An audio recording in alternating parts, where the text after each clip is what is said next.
우리 동네 지방의 어느 교회에 예배를 자꾸만 드리러 몇 번 간 적이 있는데, 남자 권사님 한 분 60대 아마 70대 되신 분이 아멘을 아주 크게 해요. 그래서 처음에 갔었을 때는 감동이 되더라고요. 저분이 은혜 받았다고 아멘을 참 크게 하는구나. 그런데 그 교회 성도들은 힘들어 하더라고요.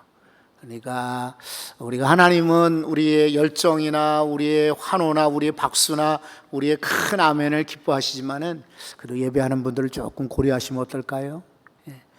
자, 오늘 우리는 제사장들의 이야기를 또 드리고 있습니다. 여기 지금 표에 있는 것처럼 우리는 광야를 통과하고 있습니다. 근데 광야를 통과할 때 제사장들이 참 중요한 역할을 했어요. 앞장서거든요. 여리고성을 또 혹은 요단강을 또 이런저런 전쟁의 때에 제사장들이 법궤를 메고 앞에 가는 겁니다. 그리고 매 안식일 때마다, 과거 출애굽하기 전에는 안식일을 못 지켰어요. 안식일을 유대인들이 제대로 지키지를 못했어요. 노예가 무슨 자유가 있고 시간이 있고 예배를 하도록 하겠습니까? 그런데 출애굽을 하고 나서부터 이제 제사장 지도를 세우고 드디어 이제 안식일을 지키게 되었습니다. 그래서 출애굽기 19장에 나오는 너는 안식일을 거룩하게 지키라, 이 명령을 따라 제사장들이 제사 일을 합니다. 그리고 백성들을 가르칩니다. 무엇보다 축복하는 일을 합니다. 주일날 제사장의 역할을 여기 목회자가 혹은 성도 여러분들이 가정에서 제사장처럼 섬기는 것입니다.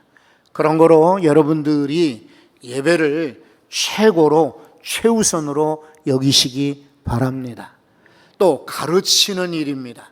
우리 교회학교 친구들이 이제 여러분 영상도 보셨지만 얼마나 우리 아이들이 신나하는지 몰라요.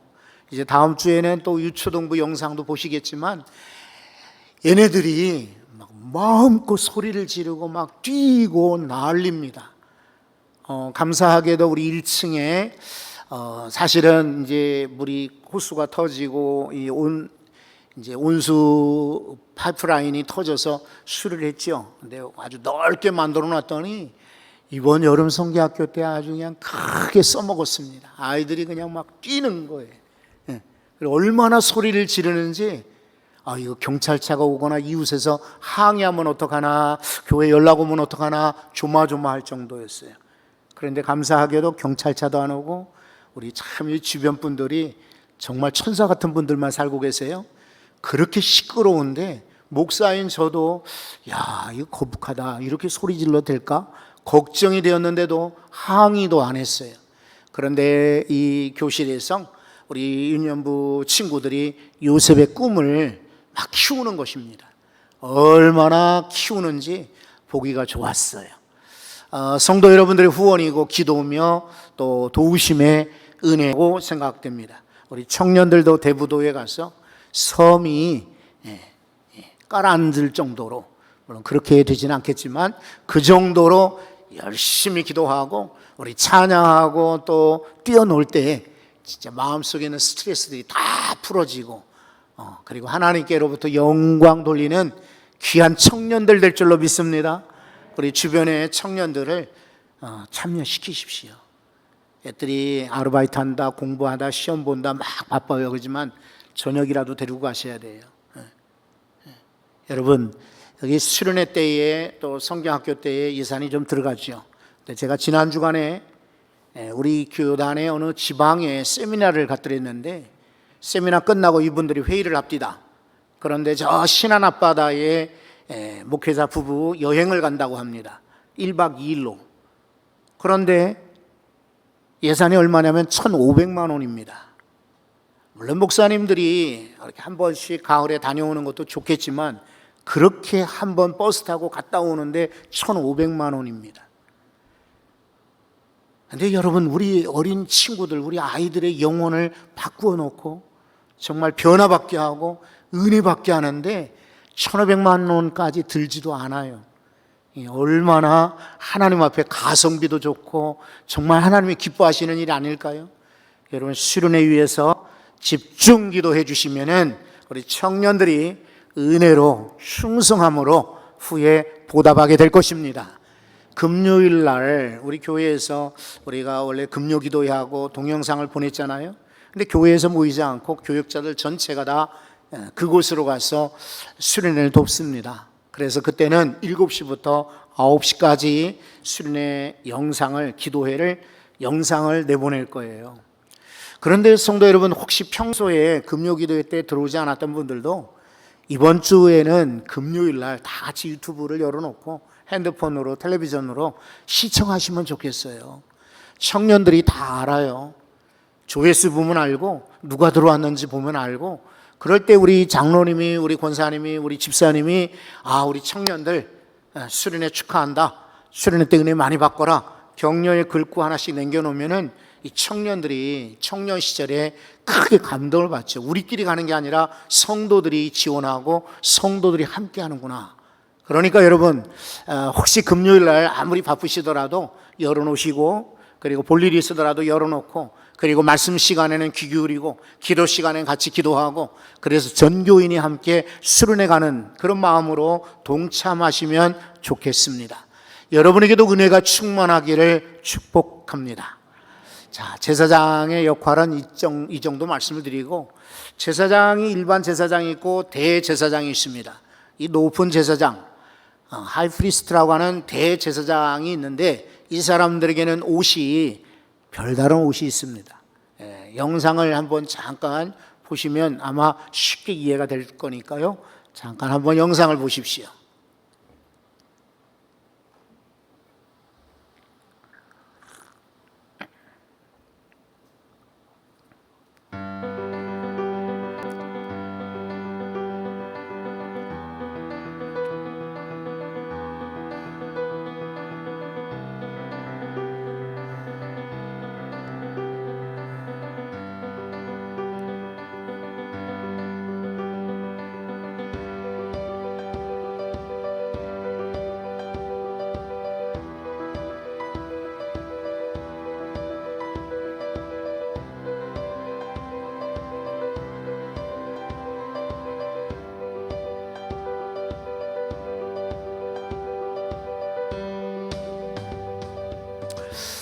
대제사장이 있습니다. 제사장의 역할도 말씀드렸지만 대제사장도 중요한 임무를 갖고 있습니다. 다른 제사장들을 통솔하는 것입니다. 그리고 이분들은 1년에 한 번씩 지성소에 들어갑니다. 성소 안에 지성소라고 작은 공간이 있죠. 한 10, 20평 정도 작은 공간이 있는데, 이곳에 법궤가 있습니다. 그래서 그 법궤 앞에 가서 하나님께 기도하는 것입니다. 1년에 한 차례씩. 그래서 대제사장의 속죄일에 들어가서 기도함으로 그 해의 모든 이스라엘 백성들의 죄를 하나님께서 용서하시는 그런 예식을 집례하는 이가 대제사장입니다.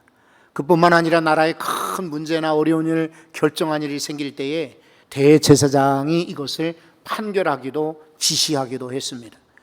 왕에게 너무 권력이나 힘이 집중하지 않도록, 그리고 왕이랄지라도 하나님의 은혜를, 하나님 말씀을 직접 시행하지 못하도록 대제사장을 세워서 권력을 나누는 거예요. 그리고 또 이 대제사장이 왕을 견제하기도 되는 거예요. 그래서 대제사장의 역할이 참 중요해요. 헤로드 왕도 대제사장들을 함부로 하지를 못했어요. 그리고 아무리 똑똑하고 지혜로운 사람들도 대제사장이 결정하는 대로 따라야만 했어요. 이 대제사장은 일반 제사장과 달리 몇 가지 더 추가해서 옷을 입습니다. 자, 우선 4가지를 골랐는데, 하나는 에봇입니다. 에봇. 이거 기다란 조끼 같이 어깨에 걸치는 것인데요, 5가지 색실로 만들었어요. 처음은 금실이고 마지막에는 배실입니다. 이게 이제 앞에 28장 5절에 지난주 읽은 말씀 가운데 포함되어 있습니다. 금색 실은 하나님을 상징하는 신권입니다. 그리고 배옷, 이 흰색은 사람을 상징하는 인생을 대표하는 것입니다. 그러므로 대제사장은 바로 하나님을 상징하는 옷도, 인간을 대표하는 옷도 입는 것입니다. 그런데 대제사장은 옛날 구약 시대에 중요한 인물을 맡았지만 신약에서는 예수 그리스도가 대제사장이 되셨습니다. 이것은 히브리서를 보시면 자세하게 소개되어 있습니다. 그리고 여러분, 대제사장 그리고 예수님, 그 다음에 우리가 대제사장과 같은 역할을 부여받았습니다. 그래서 목사만 제사 예배를 드리는 것이 아니라 성도 여러분들도 누구나 다 하나님께 직접 나갈 수가 있습니다. 옛날에 대제사장은 휘장이 가로막혀 있어서 대제사장만 휘장을 열고 들어갈 수 있습니다. 일반 백성들이나 제사장들도 그 휘장 안으로 들어갈 수 없어요. 그런데 예수님께서 십자가에 달려 돌아가실 때 휘장이 둘로 쫙 찢어졌습니다. 이것은 이제는 누구든지 그 예수님의 공로, 십자가 은혜로 말미암아 지성소 안에 들어갈 수가 있는 것입니다. 그래서 오늘 우리는 대제사장과 같은 옷을 입는 것이 아니라 그리스도를 옷 입자 하는 것이 말씀의 주제입니다. 그러면 대제사장의 옷 가운데 에봇에 금색 실이 들어간 것은 하나님을 상징하고 흰 베옷이 들어가는 것은 인간을 대표하는 것이다 그랬는데, 예수님이 꼭 이런 분이셨어요. 하나님이시기도 하시고 인간이시기도 하셔서 하나님으로서 우리를 속죄할 수도 있고, 인간으로 우리를 하나님 앞에 우리의 고난 그리고 고통, 당하신 배신, 아픔들을 아뢰실 수가 있는 거예요. 그래서 예수님은 이 두 가지 하나님의 성품과 인간의 성품을 지난 완전한 분으로 이 땅에 오신 거예요. 자, 그런데 5가지 색이라고 그랬잖아요. 첫 번째와 마지막 부분은 말씀을 드렸고, 두 번째 색실이 청색실입니다. 청색은 하늘나라를 상징하는 색입니다. 파란 하늘, 이렇게 우리가 말하잖아요. 하늘이 파랗죠. 어두운 날도 있고 깜깜한 날도 있지만은 보통 그렇지요. 그와 같이 예수님은 하늘에서 오셨고 하늘로 가셨고 지금도 하늘에 계시는 분이 예수님이십니다. 자, 두 번째 홍색실이, 세 번째 홍색실이 있습니다. 빨간색을 말해요. 이 빨간색은 예수 그리스도의 보혈을 상징합니다. 피가 빨갛잖아요, 그죠? 그와 같이 예수님은 보혈로 인하여 우리를 고치시고 우리를 회복시켜 주십니다. 구원하여 주십니다. 그 다음에 이제 네 번째 색이 자색실입니다. 자색은 왕족들, 귀족들, 왕들이 입는 그런 옷의 색입니다. 높은 분이다, 귀한 분이다, 이런 말이죠.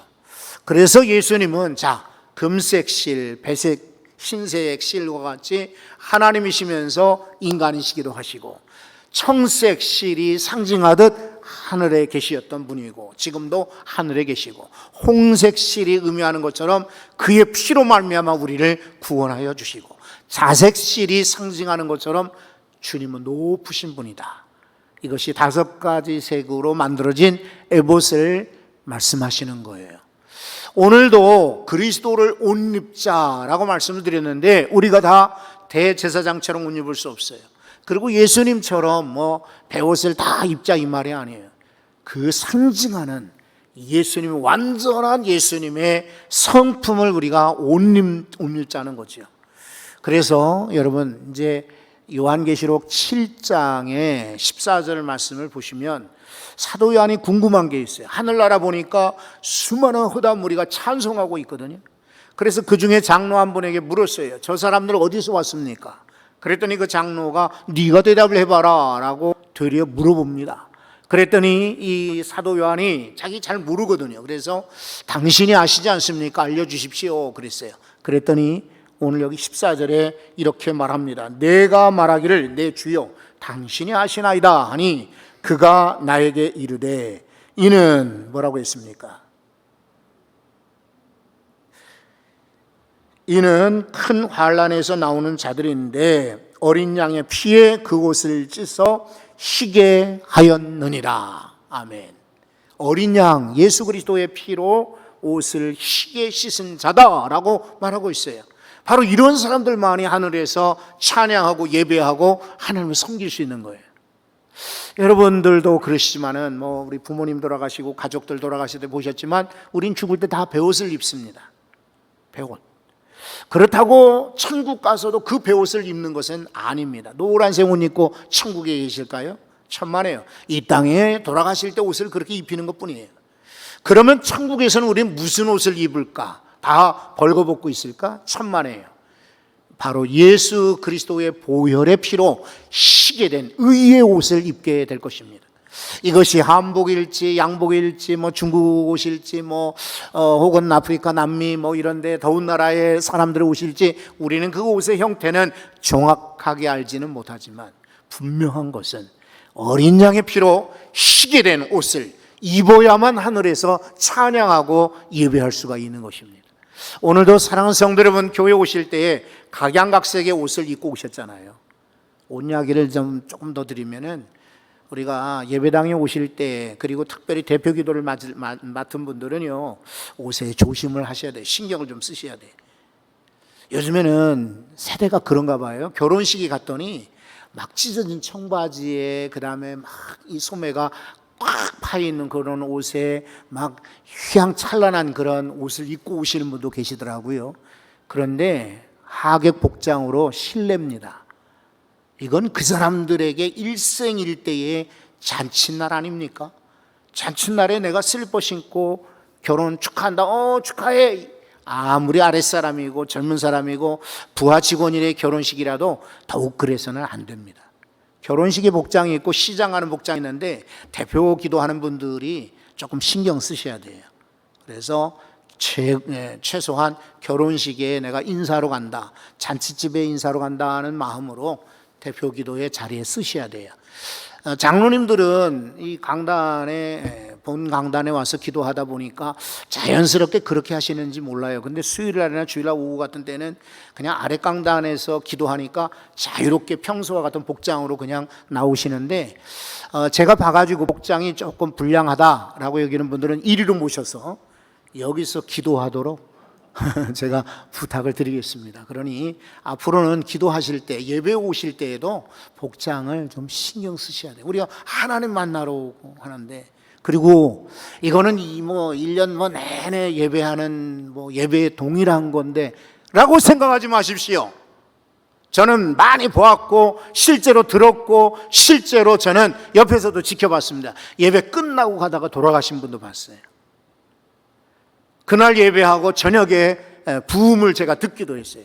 어쩌면 여러분들이 오늘 이 시간의 예배가 이 인생의 마지막 예배인지도 몰라요. 최선을 다해서 우리가 찬송하고 기도하고, 하나님 이게 마지막 예배일지도 모르는데, 그러다가 하나님의 은혜 주셔서 다음 주에 나오면 감사하잖아요. 다음 달에 나오면 또 감사해요. 내년에 나오면 감사지요. 그러나 우리 성도들은 항상 오늘이 종말이다 라는 의식 가지고 사시기 바랍니다. 그래야 돼요. 그래서 예배 때에는 최선을 다한 복장과 최선을 다한 찬송과 최선을 다하는 기도로 헌신하셔야 돼요. 저 역시 마찬가지예요. 제가 다음 주, 그 다음 주 이미 제가 한 석 주 정도 설교를 다 준비를 했어요. 그리고 금요기도회를 9월부터 진행할 건데 아예 12월까지 설교 준비를 다 끝냈어요. 그렇다고 그래서 저 10월 달에 할 설교는 아주 좋은 설교니까 9월 달에 하지, 저 그런 거 없어요. 이 설교가 오늘 마지막이라는 마음으로 여기에 지금 온 신경을 집중하고 있어요. 여러분도 그렇게 예배하시면 복될 줄로 믿습니다. 자, 두 번째, 에본 말고 그 다음에 흉패입니다. 이것은 성경의 판결 흉패라고도 소개하는데 28절, 29절부터 읽었는데 28절에 보면 흉패고리와 라는 말이 있고요, 또 흉패로라는 말도 있습니다. 또 30절에 29절에 보면 아론이 성소에 들어갈 때에 판결 흉패를 가슴에 붙여서 여호와 앞에 기념을 삼으라 그랬고요. 또 30절에 우림과 둠림을 판결 흉패 안에 넣어라. 30절 뒤에 보면은 이스라엘 자손의 흉패를 항상 가슴에 붙여라 그랬어요. 흉패가 뭐냐? 이렇게 사각형으로 된, 아까 그 에봇 짜듯이 5가지 색으로 짠 방석과 같은 것입니다. 여기에다가 보석을 달아요. 4개씩 3줄로 12개입니다. 그러면 이 보석마다 다 이름을 새기는데 누구 이름이냐면 이스라엘 각 아들들의 이름, 지파 이름을 새기는 거예요, 하나씩. 여기 이제 사진에 보면 가슴에다가 이렇게 흉패를 했죠. 그래서 어깨에 고리를 달아서 어깨에다가 2개, 그리고 에봇에다가 이렇게 2개를 걸치는 것입니다. 자, 이 보석들을, 그리고 이스라엘 백성들의 지파 이름을 새겨서 가슴에 매다는 이유가 뭘까요? 이것은 대제사장이 이스라엘 12지파를 대표하는 거다. 동시에 가슴에다 붙이는 것은 이들을 마음에 품고 중보하고 기도하는 것이다, 이런 말이에요. 그리스도도 마찬가지입니다. 예수님도요, 지금 우리 모두 각자 한 분 한 분을 다 가슴에 품고 계세요. 예수님이 어떻게 하실까? 여러분, 이렇게 생각지는 마시고, 하나님께서 우리 머리털까지도 세신다 했고 참새 한두 마리라도 다 기억하신다 하셨는데, 우리 같은 하나님의 자녀들을 잊어버리실 리가 없어요. 그래서 예수님은 지금도 우리의 이름을 마음에 품고 우리를 위하여 중보하고 계십니다. 사랑하는 성도 여러분들도 그리스도와 같이 우리 형제들, 가족들, 친구들, 성도들, 교회와 이민족을 가슴에 품고 항상 기도하시기 바랍니다. 나 혼자 잘 되는 거 없습니다. 다 잘 돼야 나도 높아지는 것입니다. 여러분, 배가 아무리 큰 항공모함이 올지라도 이거 연안에다가 항구에 그대로 대지를 못해요. 왜냐하면 연안에는, 이 항구에는 바닥이 낮으니까요. 그래서 항공모함 같은 큰 배들은, 큰 상선은 저 바다 해심이 깊은데, 그런데 한가운데 놔두는 거예요. 그리고 작은 배로 실어 날라요. 그와 같이 성도 여러분들이, 우리가 영적 수준이 올라가야 큰 은혜도 감당할 수가 있는 거예요. 항공모함 같은 큰 은혜가 내 옆에 오지를 못해요. 여러분, 같이 성장하고 같이 품고 기도하시면 틀림없이 큰 배도 접안하고 접촉하고 함께 머물게 될 것입니다. 자, 3번째는 이제 이 주머니 안에 돌을 2개를 넣는 거예요. 그 이야기가 30절에 소개되어 있습니다. 한번 30절을 보십시오. 너는 우림과 둠밈을 판결 흉패 안에 넣어 아론이 여호와 앞에 들어갈 때에 그의 가슴에 붙이게 하라. 아론은 여호와 앞에서 이스라엘 자손의 흉패를 항상 그의 가슴에 붙일지니라. 무슨 말입니까? 이 흉패를 붙이고 여호와께 들어가라 라고 말씀하시고, 이 안에 우림과 둠림이라는 이름을 가진 2개의 돌을 넣는 것입니다. 주머니 안에. 이거는 혹시 여러분 아시다시피 제비뽑기 할 때처럼 이걸 뽑아서 결정하게 하는 거예요. 아까 말씀드린 것처럼 대제사장의 역할은 나라의 큰일, 국가적인 그런 문제가 생길 때 판결하는, 결정하는 역할을 맡은 거예요. 그러니까 사울왕도 대제사장이 찾아가서 앞으로 어떻게 될 거냐, 이렇게 블레셋이 공격해 올 거냐 아니냐 물을 정도였어요. 사울왕도 그 정도로 대제사장의 판결은 중요했어요.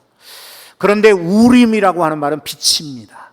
둠밈이라고 하는 말은 완전하다, 평강하다, 이런 말이에요. 2개의 돌입니다. 이게 이제 흰 돌, 검은 돌이라고도 하고, 어떤 모양인지는 사진에는 이렇게 생겼다라고 하는데 이것도 정확한 고증은 아니에요. 학자에 따라서는 이렇다 저렇다는 말들을 많이 하고, 어떤 사람은 2개라고, 어떤 사람은 12개라고도 해요. 그래서 그걸 던져가지고 앞에는 흰색, 뒤에는 검은색 해서 예스냐 노냐 결정하기도 한다 그러는데, 여러분, 중요한 것은 이것은 하나님의 뜻을 구별하는 것입니다. 그리고 예수님께서는요, 항상 예 아니면 아니요라고 말씀을 하셨습니다. 한 번도 병자들에게는 안 돼, 아니요라고 한 적이 없어요. 다 찾아온 이를 받아주시고 죄인이라도 구원하셨어요. 심지어 십자가에 달려 같이 죽어가는 강도에게, 강도가 마지막 때 회개를 했습니다. 주여, 당신이 낙원에 들어갈 때 나를 좀 생각해 주십시오. 그때, 야, 너가 염치가 있느냐? 너 같은 강도, 살인 강도가 어떻게 낙원에 간다고 하느냐라고 거절하지 않으셨어요.